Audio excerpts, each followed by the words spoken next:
So we're very happy to bring this community town hall to you guys.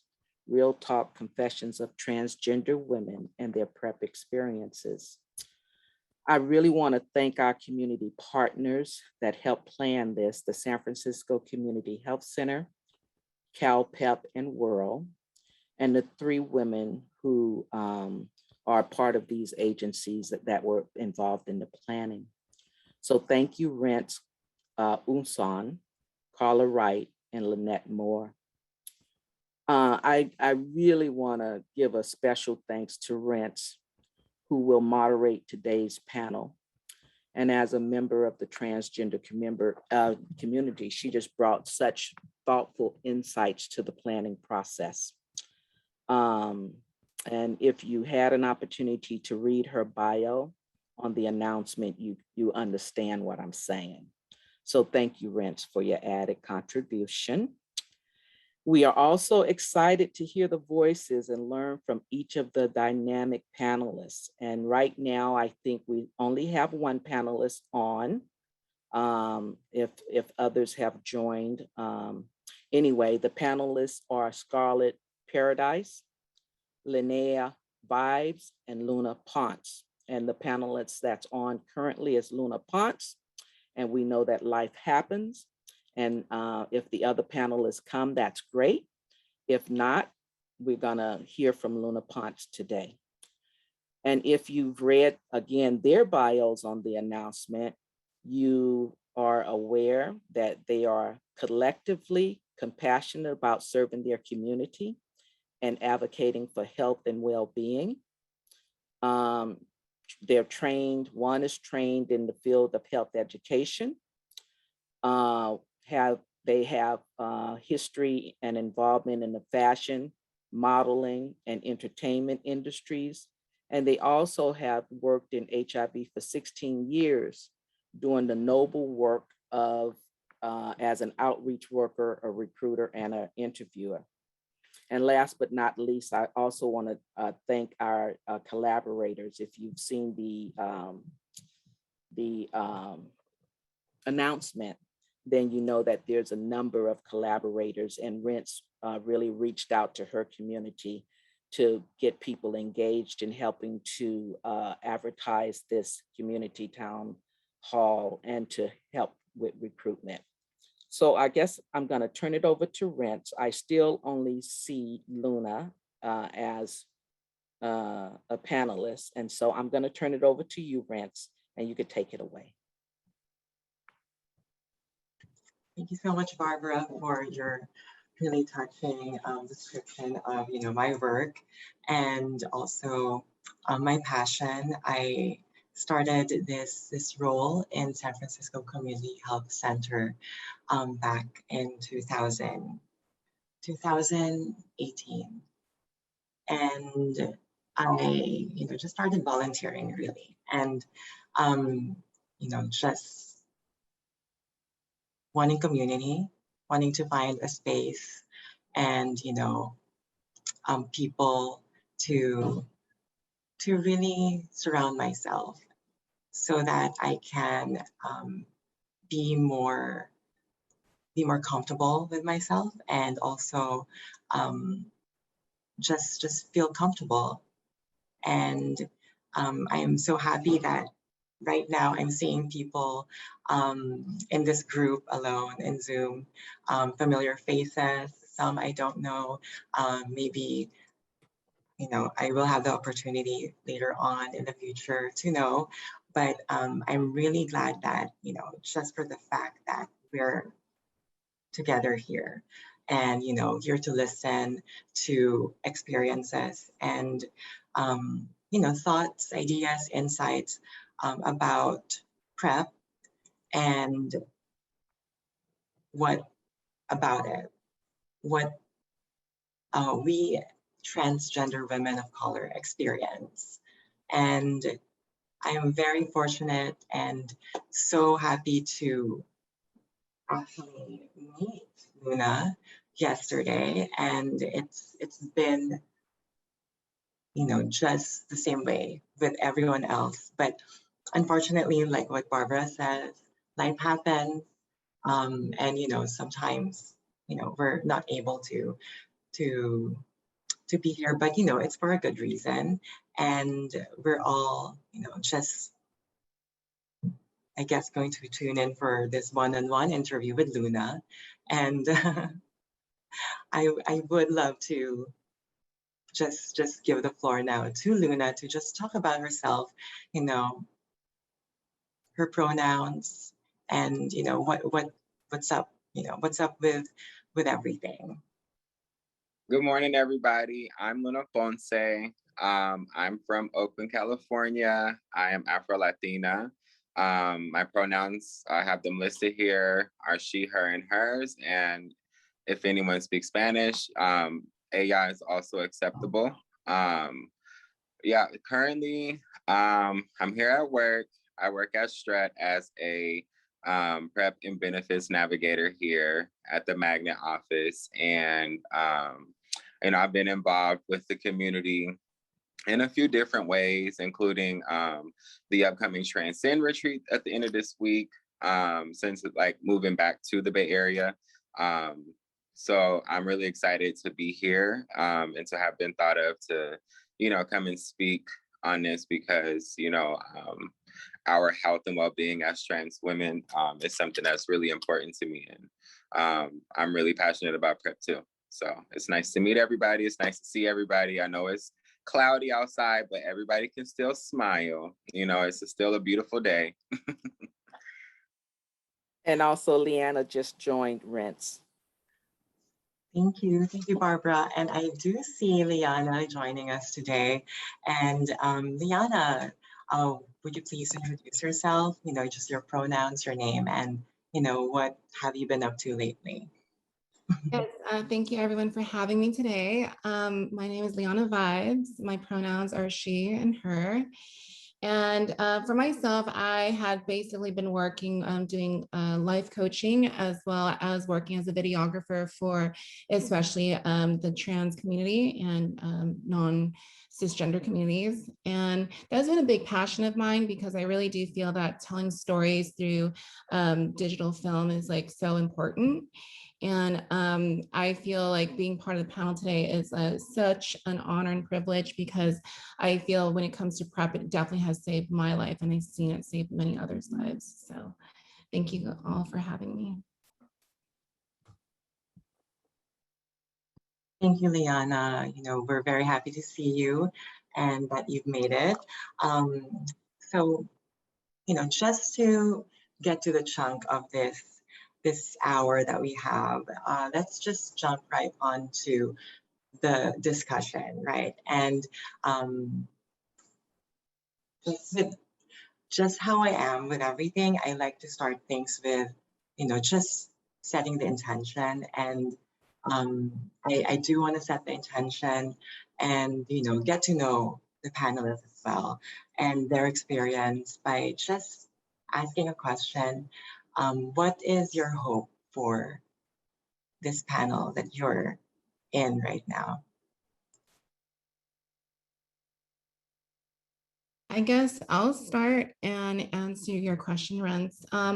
What I hope that we can achieve from this conversation today and the intention is really to educate, bring awareness, and truly allow others to see how our experiences can be reflected in their own personal lives. I think seeing ourselves and others is somehow a great way to navigate spaces that may often seem like, bizarre or new or challenging or just unknown. And a lot of things in life are unknown. So I think when we can navigate together, that's just going to be the most healing space possible.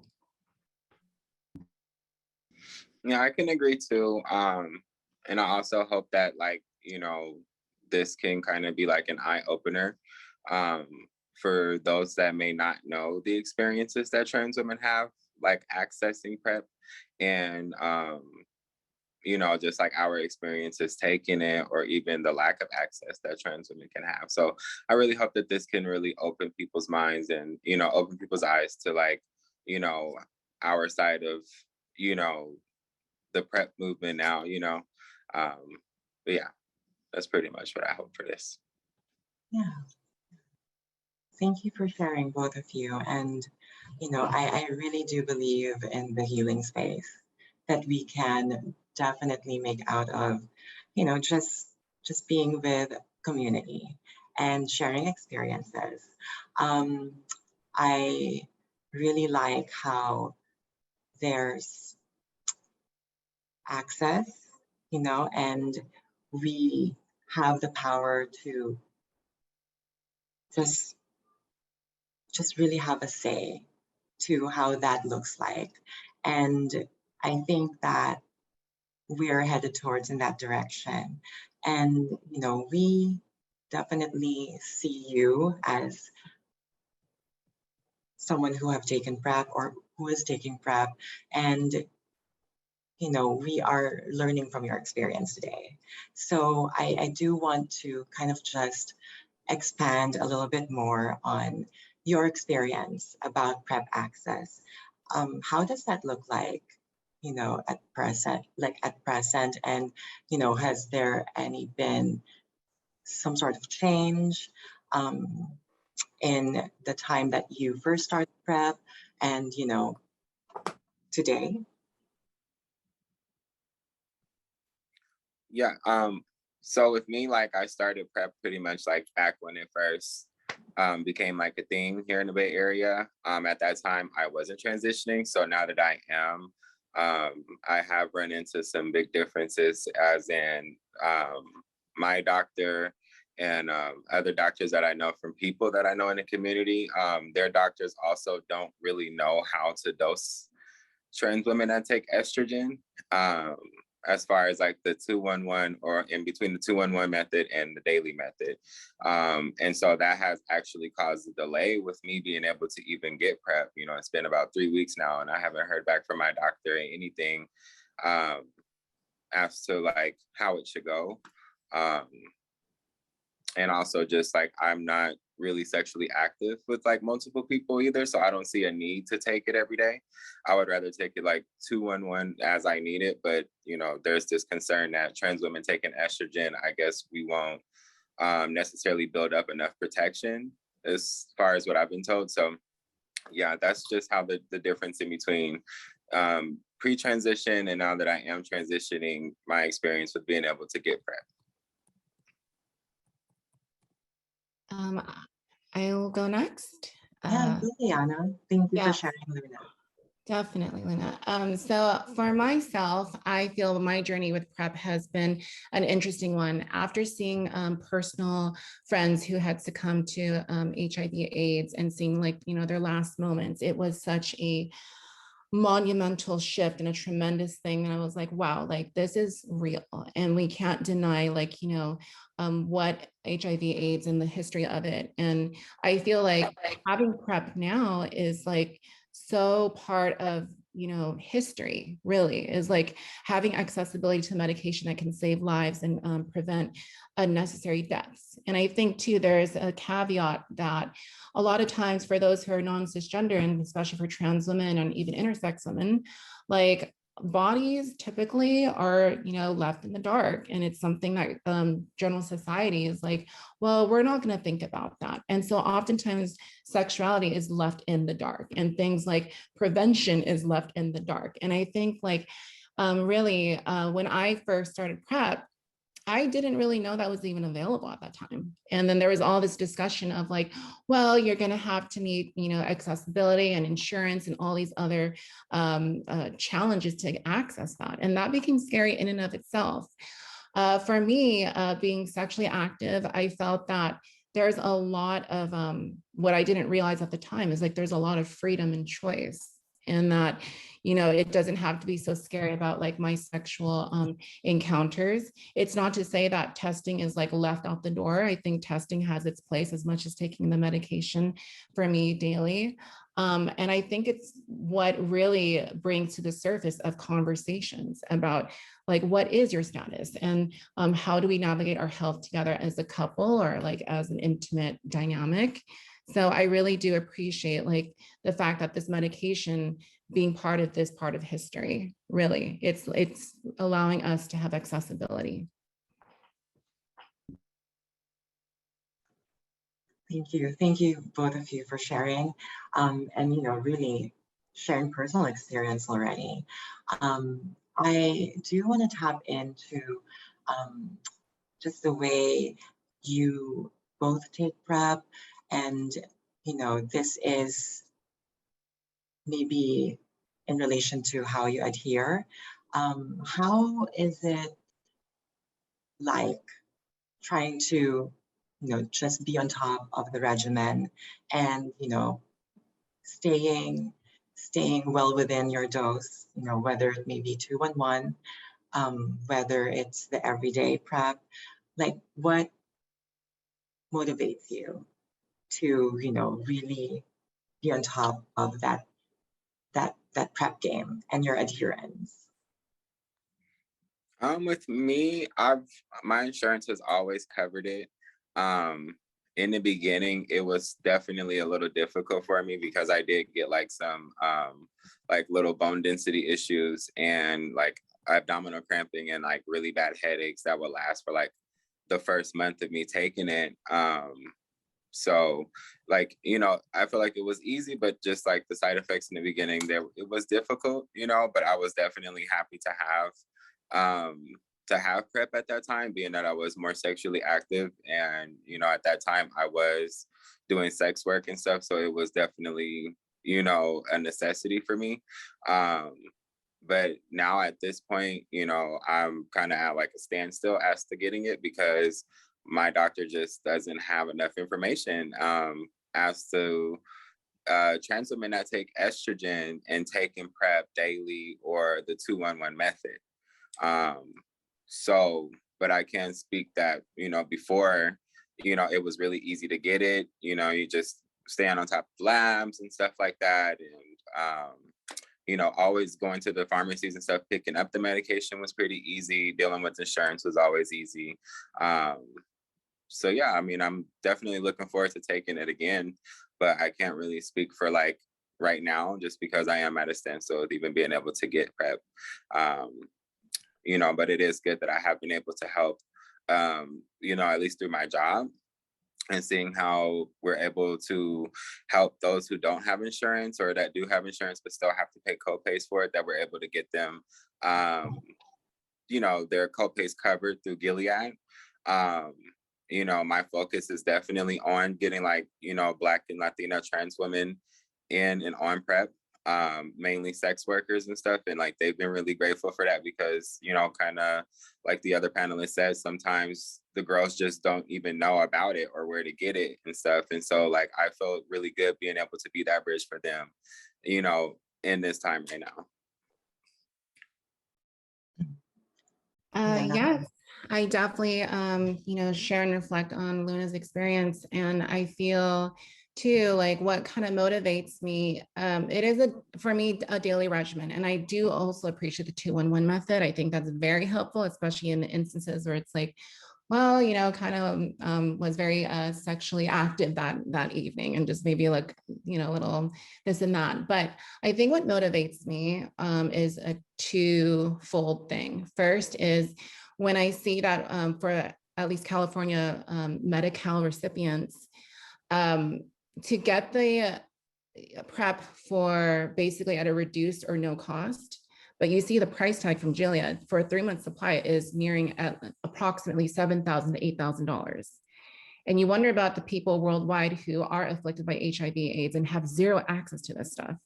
It reminds me of when I went to Thailand, and for those who are struggling, living in like, very destitute, you can't imagine them ever accessing something like that. And I think that's the thing. It's like, it's such an honor and privilege to have access to these life-saving medications. So while it may, at least for myself, be a daily thing, not to say I'm sexually active every single day, but just in those instances where I might be, you have to think about the tremendous work over the past decades to get to this point, the research, the many lives lost. I mean, we can't like, forget our past.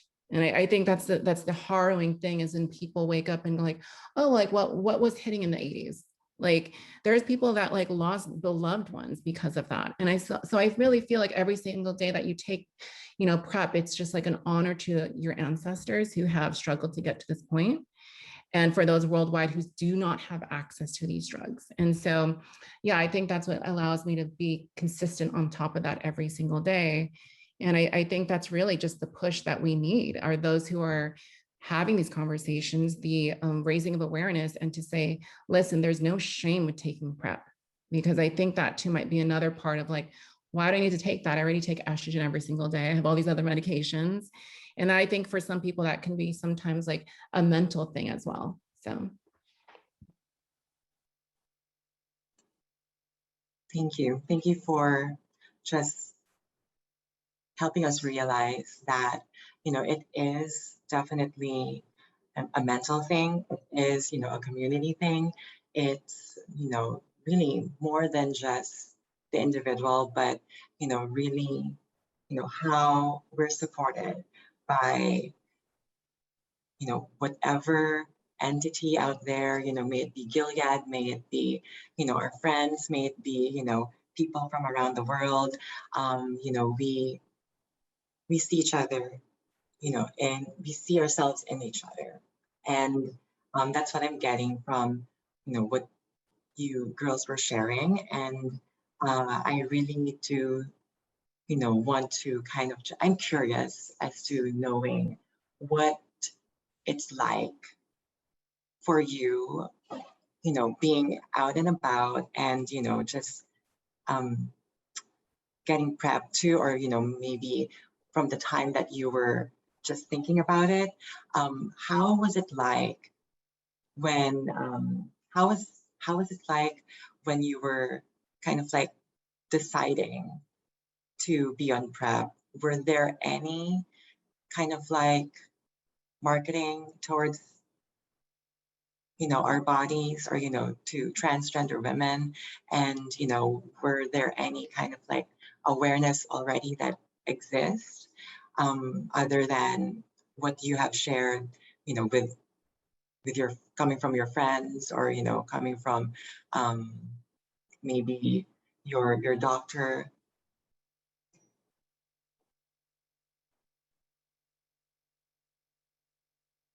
I think when I started back then, it was only really marketed to cisgender gay men, or rather just men who had sex with men. So I didn't see it at that time being marketed to trans women. And I believe at that time, if I'm not mistaken, I think that it was really only exclusively given to men who had sex with men, and like cisgender women and transgender women alike didn't even know what it was at that time. Is there something you want to add to that, Luna, or? No. Yeah, but that's just my experience with how it was marketed when I was taking it. But yeah. Thank you. Liana, do you want to say something? Yes, I think like the marketing aspects that were pushed, I think like, decades ago, I feel to reflect on Luna's comment, I think, yeah, that initially was the first, expose was really just like marketed directly to like gay men. And I think that's the thing. It's like when it's not all inclusive to also like, trans women or non-cisgender folks, I really do feel that in itself becomes a challenge, because it's like, the identifier factor, it can be sometimes the, the division where it's like the accessibility. So my first like understanding of PrEP was actually when I was getting HIV tested in downtown San Francisco. And I believe at that time, that's where, again, this life-saving drug and then the insurance stuff. And I think that division too, where it's like, well, how does that work for those who are low income? And so I think there's these multitude of factors of, crossroads of, well, is that for me? Is that for me physically? Is that for me financially? Is that for me because, what does that say about my sexual activities? I think there was this one point I had accessed Truvada, and I just remember on the doctor's like little script, the afterward summary, it said like, high risk sexual behavior. And I think it's like when you read that as a patient, you almost kind of feel like this guilt and shame, like, wait, am I a bad person for like, it's like I want to take charge of my life. And yet at the same time, like it's also this like damning, shaming aspect. And it's again, like to bring it back to the mental headscape of why I feel some people don't take PrEP or they're scared of PrEP. And I think that should also be very much part of the discussion. And I think releasing shame, it's like, yo, like this stuff is amazing. And it's really like due respect again for what we can advance in community so we don't have to ever have to see others like pass away from a very debilitating disease. Thank you. And I see Luna raising her hand. Yeah. Yeah, pretty much like what, everything she said is so true, because that's like another thing too. Like a lot of people are afraid that, oh, what if my job finds out and I'm using my job's insurance? What are they going to think about me? Or what if somebody sees me taking this medicine and they're going to immediately think that I have HIV? And then, there's stigma around that. Just even with still like with the marketing, I still kind of feel like it's still being just pushed towards gay men. Because if you look on Grindr, and like I'm looking at a pamphlet here in this office right now at my job, the pictures on it don't show transgender women really, unless a certain organization is making flyers about it. But even then, on most of them, there really are no trans femmes there, right? And another barrier that some women have to this is that a lot of the girls that I do outreach to, they are actually undocumented Latina trans sex workers. So these women sometimes don't even speak English. They can't read English. And most of the information that they find out about it is because of me. They don't, if there's no pamphlets there that shows them and says like, oh my God, I look like that person, so this is definitely something for me. And if it's not in the language that they speak, it just makes it that much more that much less accessible for some people, on top of the stigma that they already feel as sex workers and stuff. So I just feel like some of the marketing can definitely change, especially those that are on the apps like Grindr. It's typically like geared towards, gay men, not so much towards like, trans women and stuff. So I just wanted to share that little tidbit there too. I really do agree with Luna on that, the marketing efforts that need to be done for, especially trans women, because marketing in and of itself is so powerful. And having had worked on different brands for social media marketing, I really do feel like, as Luna had said, if you don't see yourself reflected in, the pamphlets, the brochures, the online ads, how are you going to know that that's actually for you? And I think too, it's like, there has to also be the sensitive awareness, like how do you find, a visible trans woman who's not afraid to say, when I put my face on the PrEP thing, that, well, that's how you're going to be associated. And I mean, that's another thing. It's like, there has to be at least like, financial compensation for those who are saying, I'm visibly putting myself out to say I'm the PrEP girl for a month of May, or June or November. And that has to be something that's highly discussed, at least in the marketing, aspect of these drugs, really. I mean, there has to be.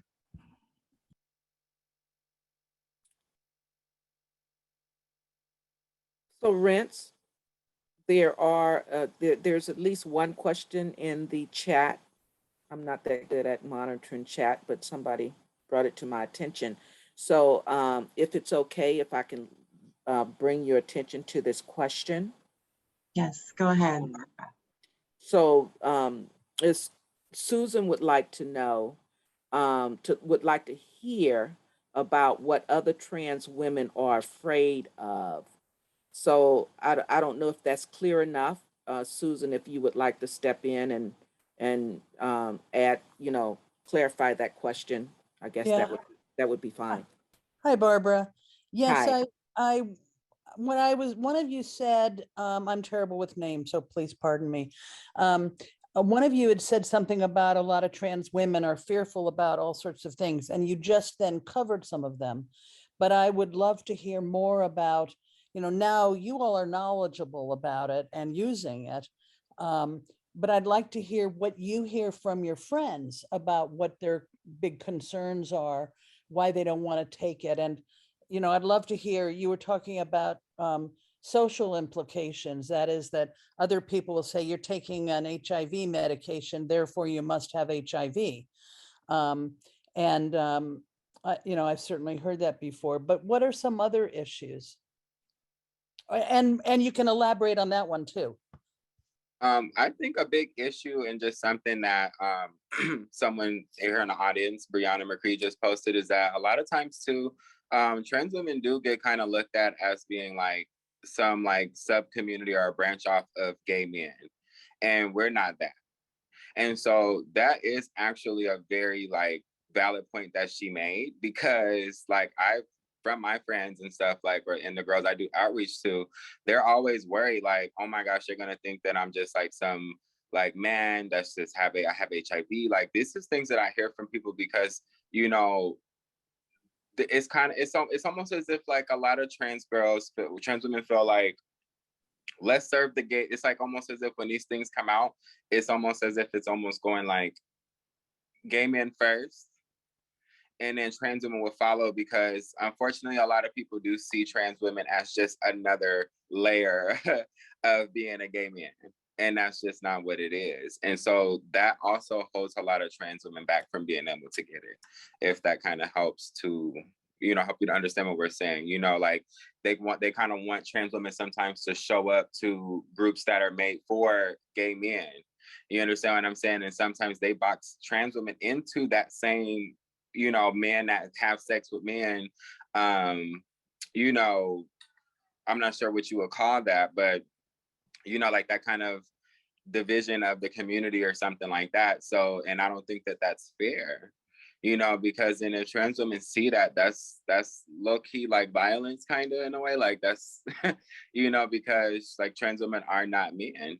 And I feel like the one PrEP commercial that did come out that had Haley Sahar in it, that did help, but that's just one girl, you know, amongst many, like that could be used in these ads and stuff, like, you know what I mean? Like people that these girls look up to, like us community leaders that these girls look up to and look towards for support and getting PrEP and getting tested, and amongst other resources that transgender women need. So that's just something I kind of wanted to elaborate on earlier, Susan, about that, but that's just one side of how I see things. And when I saw Brianna have put it in there, I'm like, okay, yeah. So I wanted to just share that. I think to piggyback on what Luna is saying, I think too, is that, you know, for those who are the younger generations who are just starting out transition, oftentimes the main focus is usually like hormone therapy or surgeries. And it almost becomes like these other aspects of health become so last on the priority list. And it becomes like this invincible, well, that's never going to happen to me. And it's just like, that's the type of thinking that, you know, these things sweep up and grab you. And I think too, it's like, one only has to hold the hands of their dying friend at the last stages of, you know, of AIDS, and that would change your life for the rest of your life. And I think that's the thing, is that the younger generations are just not aware. And I think like, I don't know how to, you know, what the right answer is to get that messaging across, that it's not just about taking a drug, it's because it will prevent you from a very serious complications later on in life if that were to be the case. So, and I think to kind of also expand on just about, you know, the marketing aspects and just like how, like why am I taking this drug, and like why am I adding that to my regimen? I mean, the consistency factor, I mean, that's a big deal. I mean, like, let's not like downplay the fact that we were taking it every day. I mean, it's not like you can schedule your sexual activities saying, I only have sex on Thursdays. I mean, some people can, but I mean, let's be, you know, it's usually very organic on meetups, or like if you're just, you know, on a hookup moment. Really, I think it's like, it's really just about one's ability to be proactive in their health management. And well, I think also having the right team behind you to have these discussions, you know, it's like, whether that be like gender health clinics that are, you know, thankfully in the Bay Area. I think those are very important because I think those are going to be the front lines of like, well, let me talk to my patient about this. But also it's like for those who don't have accessibility, those who are low income or undocumented, like, hey, like these are the reasons why you'd want to take this, because you're not only saving yourself, you're also saving the lives of like, those around you. I know I've personally felt the stigma of like, okay, why do you have PrEP in your medicine cabinet? And then that becomes something that's like a discussion of like, oh, damn, like now I'm going to talk about my history and what I've seen with my own eyes. And I think being brave to have those discussions, that's another big step of like, you know, what we need to focus on is how do we also encourage and empower people to say, you know, you basically become an advocate by taking PrEP. You know, you become the front line of like, here's why I encourage you to take that. You're my friend, I care about you. Maybe your sexual activities, maybe you're an IV user, who knows? But using these things are going to be monumental in how we care for one another.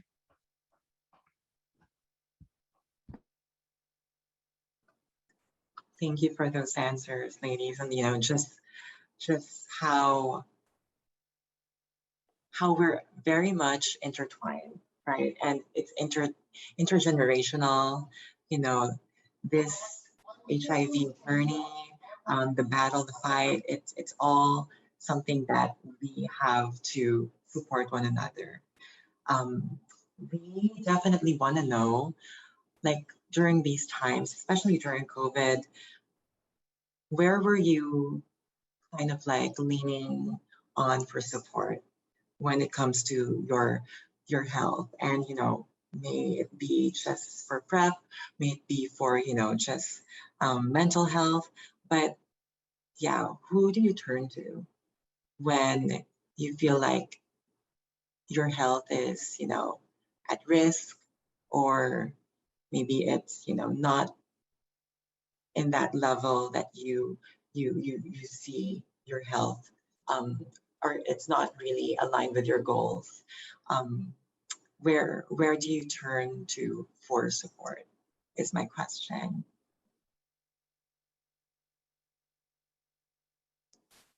So we are short-staffed here today. We had like 3 people call out. So I'm only able to be on up until now pretty much. And I need to go back down into the office. But I do want to say thank you to everyone for coming, and thank you for having me here. Thank you guys for listening to our perspectives and stuff. And I really hope that going forward from here that everyone will be able to see that, you know, trans women deserve access to this too, and not because, you know, we're labeled as, you know, being the ones that have like the most like exposure to HIV, and that we're the ones that's going to spread HIV the most just because we are trans, and everybody typically tends to box trans women in as just being like, you know, sex workers pretty much. So I just hope that this can change the perspective for everybody. And you know, I thank you all for allowing me to be here to share my experience. This has definitely been really great. Thank you, Liana. Thank you, Rence. Thank you to Brianna as well. Thank you to everyone that's actually here engaging with us in the comment section and also coming on and asking questions. But I'm sorry, I have to go. We had about 4 people call out today, so I have to get back down on the floor to, you know, to do some calls. You're welcome, everybody, and thank you all so much. And I wish everybody a great holiday season. Thank you. Thank you. You're welcome. Thank you so much, Luna. So yes, we are with Liana. I don't know if you wanted to just like go back piggyback on that. Yeah, no, I saw this really good part in the chat, and it was by Angela, and it said, some women of trans experience are in committed relationships with men who may not be monogamous. How do we reach them? That is such a great question.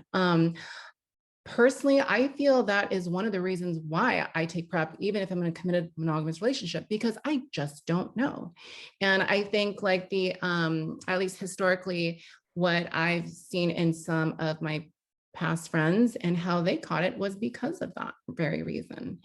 And I mean, you know, there's so many different things one can speak on about the social things about relationships and polyamory and all these things. But I really do feel that that is actually one of the segments of the community that needs to be reached the most. And unless like your guy is like, you know, taking PrEP themselves as well, like that's a scary deal. And so I do feel as we continue navigating like the different subsections of those that need to be reached, it again becomes the conversations and the awareness. And again, releasing the stigma of those who are on PrEP, because I think like too is like, when reaching to those who've never taken it or don't know much about it and how that's going to affect them, there's always going to be this like contentious like defense mechanism. Like, why are you pushing this on me? Like, well, what are you trying to sell? You know, and it becomes like, gosh, like, do you not know how life-saving this is? And I guess that will always be the key mystery on how does one get these messaging across effectively, and making sure that, you know, it's not that we're not peddling people, but it's really just about saying you need to realize the depths in which your life can be saved from these preventable measures. Right. So I do want to add on to that. I actually had a small discussion with Luna and also Scarlett yesterday. And, you know, on that note about how messaging is very strategic, is key to, you know, educating people about PrEP, what it does. Sometimes it's how it's delivered to. And it's come to a point also that there's just too much push for PrEP for the trans community to use. And it kind of feels like, you know, it's just our responsibility to stay protected and protect one another when we're having sex. So, you know, that is something very interesting that I really wanted to bring up in this discussion. And, you know, Liana, I would love to kind of just hear what your opinion is on that. Yeah, I strongly believe that, you know, when we take a look at messaging, it's like, okay, it's like a health thing. And like I said before, especially for the younger generations, like their first, for trans people, their first things are like, well, how do I get this surgery to look, you know, more, you know, passable, for example, or more just inclined to be like more closer to the gender that is preferred for them. I think really it's like, is there a way to make PrEP something that's part of loving dynamics? Could PrEP be something that is reflective of self-love? You know, these are important questions that are really about like, you know, when one thinks of self-love, what does that look like? Well, I think something healthy, thriving. And I think those are like key words that one should reflect on. And I think like taking that proactive step towards protecting oneself, I think prevention is part of love. And whether that be for oneself or in a relationship, saying, honey, like, I just want us to both be protected. I think those are the type of like hard discussions that most people are very uncomfortable. They don't know how to navigate spaces where it's like, I'm not taking it because I distrust you. I'm taking it because I love myself and I love you. So I think that's the type of messaging we need to get across versus like you go on YouTube and it's just like, oh, take PrEP. And it's just like, what is that? Like, you know, is this just another thing? Is this like Stratera? Is this like, it almost becomes a blend of like another medication ad, but it's like, I feel with at least all the medications out there, PrEP is the one that's like, it's life-saving compared to what a lot of medical staff will see at the end stages if you're not taking it. That's the big juxtaposition that we have to address. So. Thank you so much, Liana. Thank you. We all love that message and self-love. And, you know, it really is about just starting with yourself and, you know, starting to take PrEP. And where that happens, you know, I feel like there's a lot to it, you know, the access, you know, who motivates you, where you get your information. And I feel like, you know, spaces like these, like this one, it's just so much needed. You know, if we can have more spaces where we can have conversations, healthy conversations about, you know, drugs and also what our experiences are, I feel like we can definitely, just normalize a little bit whatever stigma, right, there's in association for PrEP, and what kind of like is the barrier to that access. We have a question, Rence, from Greg. Says, I'm curious if there's much, if any, discussion about or focus on condoms in the community now, or has the emphasis on PrEP replaced condoms completely? I guess I'll answer. I do believe that when we have patients interested in PrEP, or when we actually outreach for PrEP education, we are very, very careful with the messaging, and we want to, of course, make it an emphasis. We highlight how PrEP does not protect you from from the other STIs, right? And that means to say we still do recommend condoms to be part of your safer sex kit. And I feel that condoms are still there, and will continue to be there, but we just have to be truthful with what we're pushing out there into the community. And I think if your intention is good, then I think you would be for the whole thing, for the whole care, the holistic care of that person. Yeah, and I think to kind of, expand on what Rence is saying, I feel like, I think that is an interesting observation that like, okay, with more PrEP out there, does that mean that people are using less condoms? And I think, I think there is a correlation perhaps. I can say, at least from my experience, there have been times where I will be on PrEP and I'll use a 2-in-1 method. And at the same time, I realized I wasn't using a condom at that point. And there was a little bit of regret because I know that on PrEP, it doesn't protect you from all other STIs, especially skin-to-skin contact ones like HPV or herpes, for example, which make you highly more susceptible to like future infections of different other STIs or even HIV. And so I think like really it's important, and I do love seeing that there are condoms available at different establishments or like, being handed out. Obviously, one can't just start handing out PrEP just like on the scene and grab and go, but I think like there has to be implementation of messaging where it's like, yes, it's directly like, hey, this doesn't protect you against all STIs. It's only, against this. Same thing for condoms. It's not like a fail safety. And it's good to integrate both usages, and I think that's where where maybe the challenge is the fact that you have a condom you can use for one night or one romantic session versus one you have to take every single day. And that becomes like, okay, I'm climbing Mount Everest at this point. Like, why am I doing that? If I'm not having sex every single day, why am I taking this every single day then? And I think really it's just people's education about, the knowledge, they have accessibility to what STIs are. Now, another thing I wanted to add was that during the pandemic, to go back on that question, health. I will say that we didn't know much about the COVID-19 virus at that time. And I knew that antivirals were like, okay, like that's maybe a fail safety. So I'm self-admitting that I kind of was like, well, this makes me want to take PrEP even more because I don't know if it's going to protect against COVID.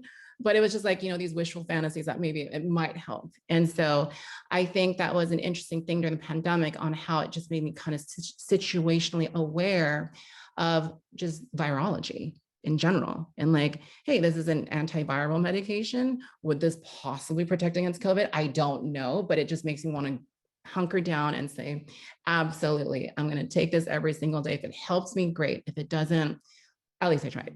So. Thank you, Liana. I do want to acknowledge. I do want to acknowledge one of our panelists coming in, Scarlett, Paradise. I think, I was trying to get her into the room and I just had to, share my link to her, but she's using my name right now. But you know, that's Scarlett. Hi, Scarlett. Hello, that was the only way I could get in. I tried everything else, but it wouldn't let me in. Yeah, I'm doing okay. How is everyone? Hello, everyone. Hi. Hi. Hi, Hi. Scarlett. Hi. Sorry for the, I guess, the technical difficulties. Yes, the link just came through to me. It just came through, you know, but then it gave me Renice's name, so there's nothing I could do about that. So I missed a lot, didn't I?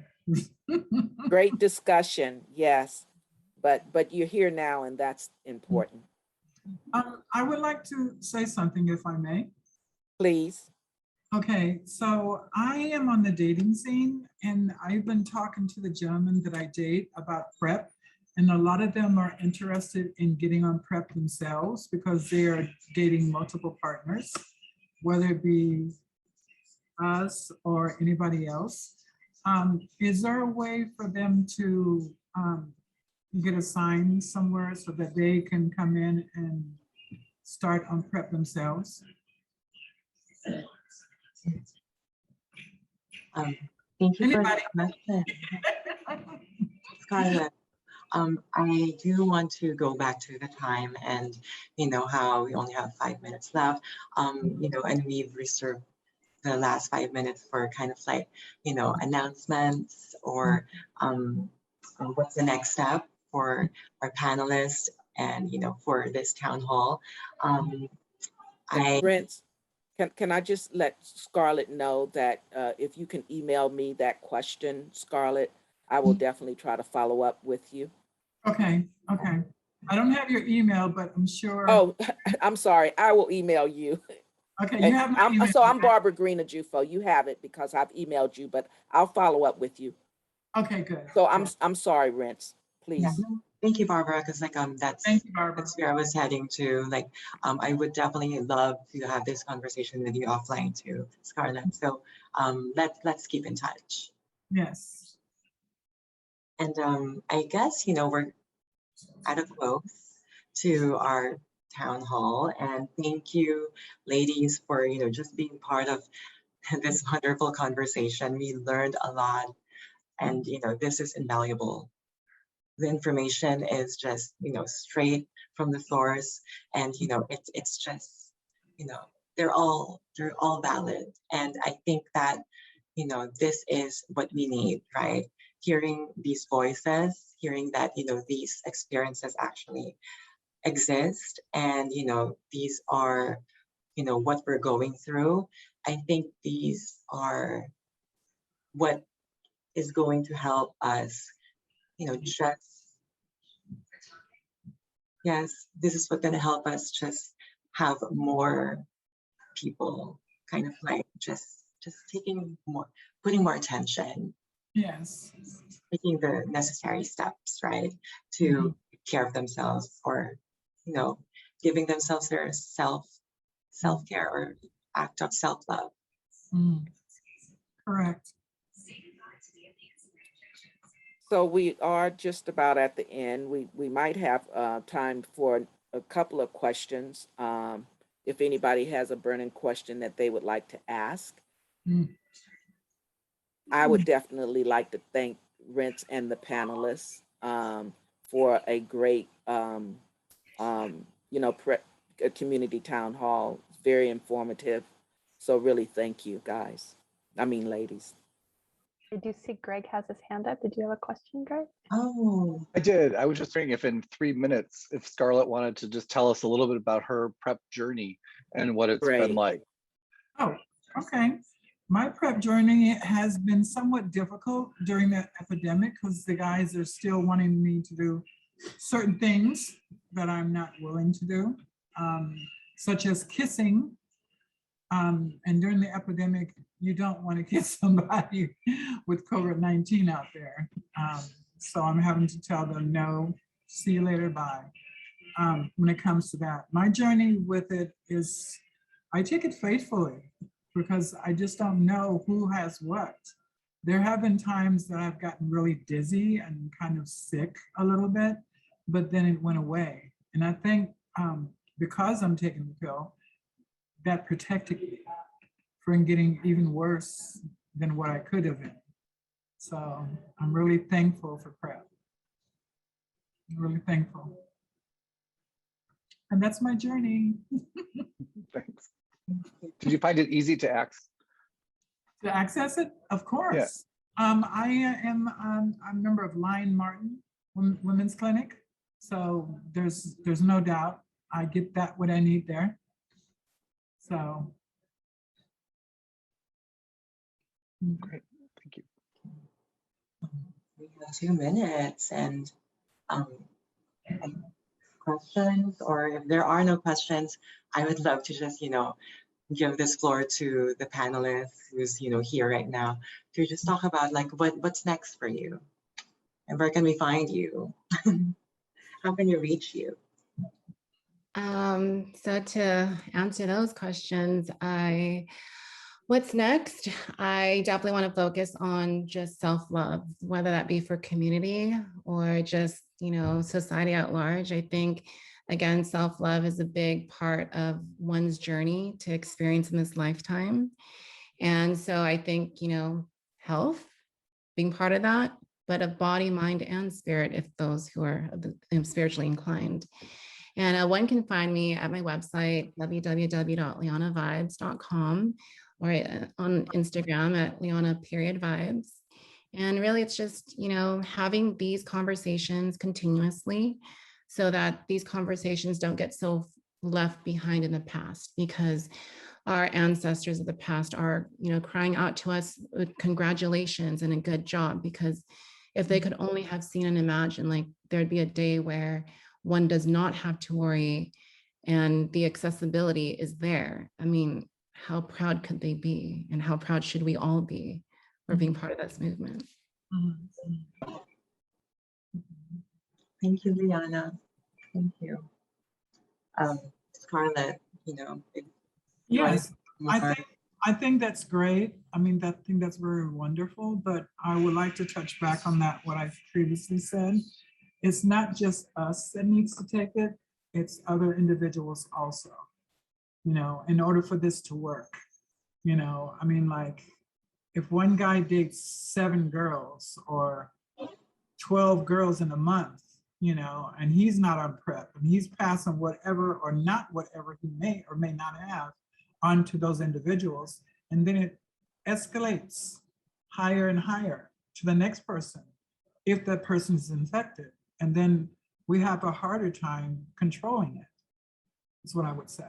So these individuals that have spoken to me that say they really want to get on it and stuff, and I applaud them for saying yes, and I'm sure there's going to be more to come. So yeah, this community is worth saving, and that's what we should do. Thank you. Thank you. Thank you so much. Thank you. That really caps our panel discussion, community town hall. Barbara, I don't know if you have any more words to say. I just want to thank you, Rence, and thank the panelists, and absolutely for everybody for attending this community town hall. We like to hear from the community, and so having this many people on this town hall is very I'm excited, and it was wonderful information, and I'm pretty sure that it's information that we can all take and think about. So thank you. You're welcome. Thank you. Thank you. Thank you, everyone. Thank you, everybody.